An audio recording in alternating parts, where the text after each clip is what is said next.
Il est facile de t'appeler chrétien, mais il faut de la grâce pour vivre comme tel. N'importe qui peut dire qu'il est chrétien, mais vivre comme tel prendra beaucoup de grâce.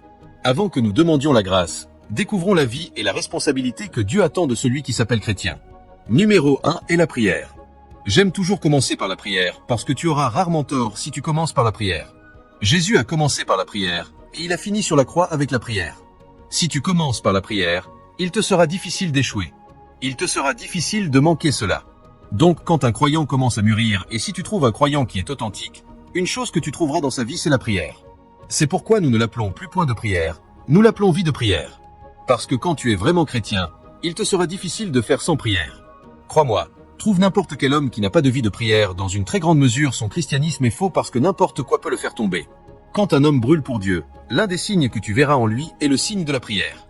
Et quand un homme commence à tomber en grâce, le premier signe que tu remarqueras est que la prière sera retirée. Parce que l'un des plus grands indicateurs et paramètres qui montrent que ta vie est vécue pour Dieu, c'est que cette vie sera passée à prier. C'est une façon dont tu trouveras un chrétien authentique.